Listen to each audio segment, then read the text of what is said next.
Direct News TV. December 22, 2023.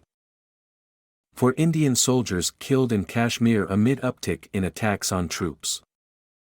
4 Indian soldiers were killed, and 3 others were wounded after suspected rebels ambushed Indian military vehicles in the southernmost border district of Rajouri in Indian-administered Kashmir, officials said on Friday.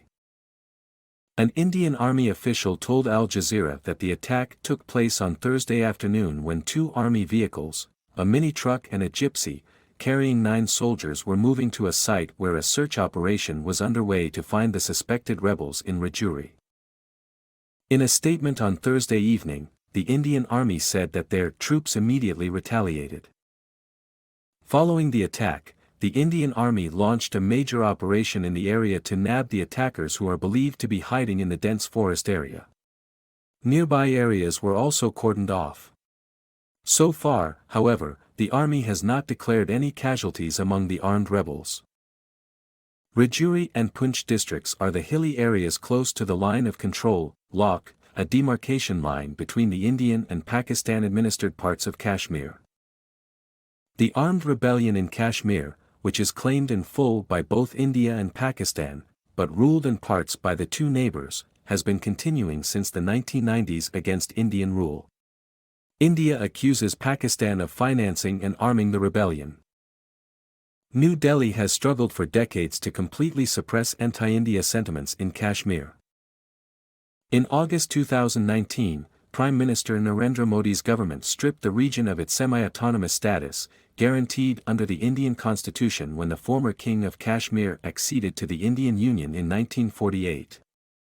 Earlier this week, the Indian Supreme Court upheld the Modi government's decision. India has also divided what was a full-fledged state into 2 federally ruled territories, Jammu and Kashmir, and Ladakh. While the Kashmir region has been a hotbed for dissent for decades, since 2021 districts like Rajouri and Poonch in the Jammu region have witnessed an uptick in the rebel attacks against Indian soldiers, and 2023 has been particularly deadly for Indian soldiers. In all, 34 Indian soldiers have been killed in Kashmir since 2021, 19 since April. A little-known rebel outfit, People's Anti-Fascist Front, which officials have said is the proxy of Pakistan-based armed group Jaish-e-Mohammed, has claimed responsibility for the attacks, including the latest one.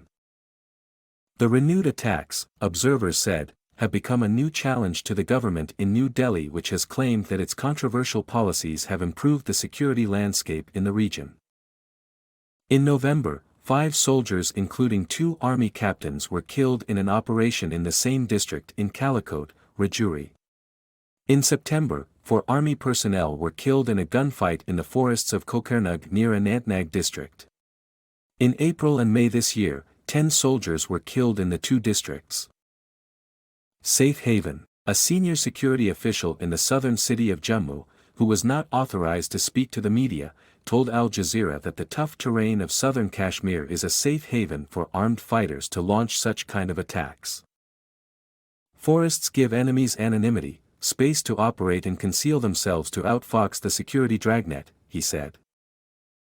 Ajay Sawhney, the executive director of the Institute for Conflict Management in Delhi, told Al Jazeera that most of the recent killings of army soldiers had occurred in army-initiated operations.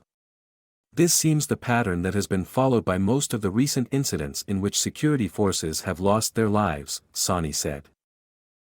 When asked about the claims of the government about normalcy in Kashmir amid the uptick in attacks on the soldiers, Sawhney said, "I don't believe that normalcy has returned after Article 370 abrogation, referring to the constitutional provision that gave Jammu and Kashmir greater autonomy than other states." What is normalcy? This, Kashmir, is a theater which has seen up to 4,000 deaths in a single year in 2001, Sawhney said. So, to expect no incidents to occur, it's unrealistic. The government has made extremely unrealistic projections and claims about the situation in Jammu and Kashmir.